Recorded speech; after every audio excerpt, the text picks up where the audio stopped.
Hello and welcome to Lecturing's Video On Demand Library. My name is Matt George, and in this video here I will be demonstrating how to back up and restore your Cisco IOS image to a TFTP server. Now if you Google TFTP server, I'm sure you will find a boatload of them for download on Google, but if you're running Windows like me, I would definitely recommend that you look at SolarWinds. They offer a free TFTP server, and I will be posting a link next to the video where you can go and download it. But they do require some information such as your name and contact information and so on and so forth. But if you're running Linux, then no need to fear. Most Linux distributions include a TFTP server in the distro. So for the video here, I've already downloaded the SolarWinds TFTP setup file, and I'm going to go ahead and execute it here. And while that is loading, I'm going to take the time to definitely make sure that you check your firewall, whether you're running Linux or Windows. If you're running a firewall, chances are it's going to cause problems. You won't be able to TFTP a file to the TFTP server. And if you're running Windows, you can add an exception, or if you're like me, I just disabled it completely. But as you can see, Windows does not recommend that. Anywho, moving on, let me go ahead and click Next here. And of course, you have to accept the license agreement, otherwise you can't install it. And the username and company name are defaulted to the Windows installation username and company name. And as you can see here, you have the option to install the application for all users of the computer, or just the current user that you're logged on as. So I'm going to go ahead and leave it here at the default. And now we have the option of choosing the destination as to where we want the TFTP server to install to. I'm going to leave it here at the default as well, click Next, and go ahead and click Install. Now that the installation is finished, let me go ahead and click on Finish here. And as you can see, we have a nice new icon here on the desktop called TFTP Server. So let me go ahead and click that and load it up. And as you can see, SolarWinds TFTP server is a really simple program. All it is a single window, and we have three boxes across the bottom. The first one here being the root directory that the TFTP server uses to store the files at, where when you request a file from the TFTP server, this is the directory that the TFTP server will retrieve the file from. Or when you send a file to the TFTP server, this is where it will stick it. Now, the next box over here is the IP address of the network card that the TFTP server is currently using. You can change this, and I'll show you how to here in a second. And as you can see, the TFTP server service is stopped. So in order to start this, we need to go up here to File and Configure, and go ahead and click on Start here. Now, I'm sure you've noticed that we have a nice little pretty icon down here in the system tray, and you can disable that by unchecking this box right here. And like I said earlier, I was pointing out to the TFTP root directory. You can change this as well if you like, by specifying a directory here. And this little box right here is pretty nifty. If you checkmark this box, what the TFTP server will do is rename the file that you're sending to the TFTP server if the file already exists in the root directory. And like I said earlier, you can also change the NIC on the TFTP server if you have multiple NICs in a machine that you're running the SolarWinds TFTP server on.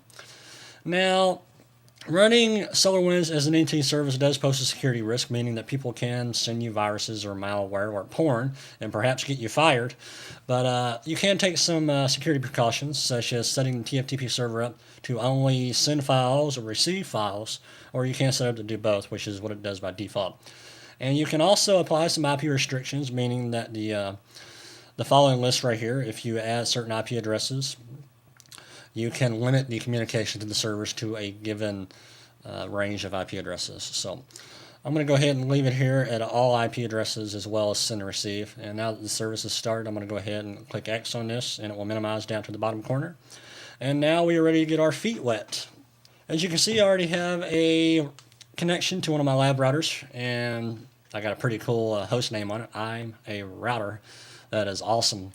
First off, it's pretty obvious that in order to back up and restore a Cisco IOS image, we need to have IP communication between the Cisco device and the TFTP server. Now, as you can see, I have no IP addresses or anything assigned to this router, so I'm going to go ahead and configure an IP address for the Fast Ethernet 00 interface. So interface F00, IP address 10.1.1.1 with a subnet mask of /24. And of course, if you don't bring the interface up, it's not going to do you no good. And since my router here in this lab has a dedicated subnet, and in order for it to communicate with the TFTP server, I'm going to have to specify a default route. So IP route 10.1.1.254.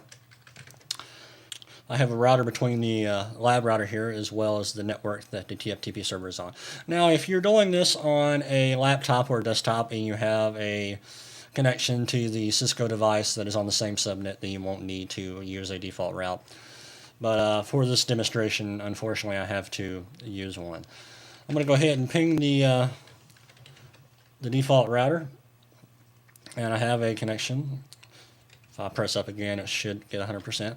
Now I'm going to go ahead and ping the TFTP server. I believe it's 105. Let me check. Yes. And as you can see, I can reach the TFTP server. So now we are ready to back up an image. Let me go ahead and see what's in Flash here.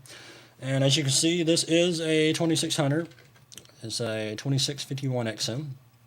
And I'm currently running 12.4.23. And what I'm going to do is I'm going to go ahead and back up this image that is currently in Flash. So I'm going to use the copy command, Flash, semicolon, and if you have multiple images in the Flash, what you can do is type out the name to the most unique character. Let's say, for example, if I have two images here, and one is C2600 and one begins with A for Advanced Enterprise Services, or one begins with I for IP services, you would type out the most significant character and then press the tab, and it would automatically fill it in for you. So that is a pretty cool feature. And TFTP. And what it will do is it will prompt you for the IP address or the host name of the TFTP server. If you're running name services, you can use a host name. But in this video, I'm just going to use the IP address, 20.105. And it will accept the default name that you selected previously. So I'm just going to hit press enter here.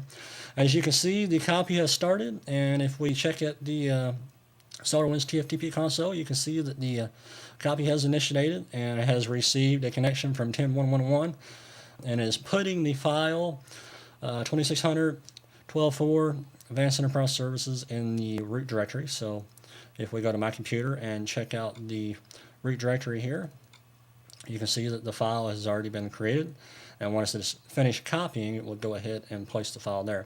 So I'm going to go ahead and pause the video here, wait for the file to finish copying, and I will return after it's completed. Alright, as you can see, the transfer has completed, and it took approximately 244 seconds. And if we go and check the TFTP root directory, you will see that the image is there, and you can see it's 29,227 kilobytes.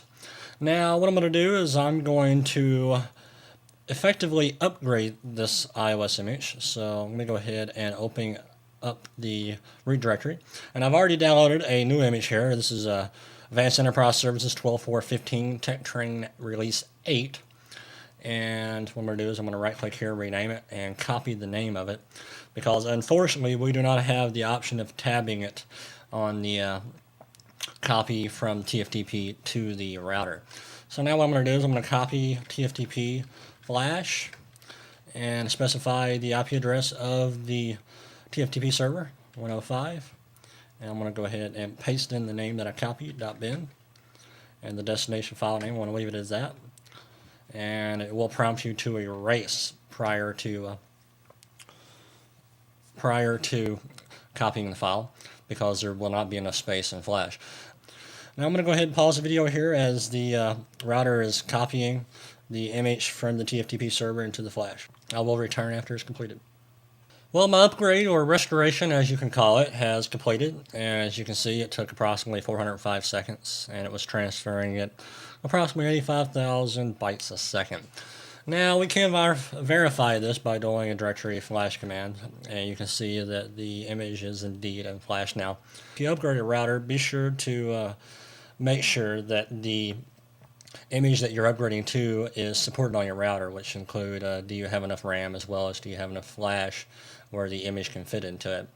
Well, I hope this video has been helpful for you, and thank you for viewing.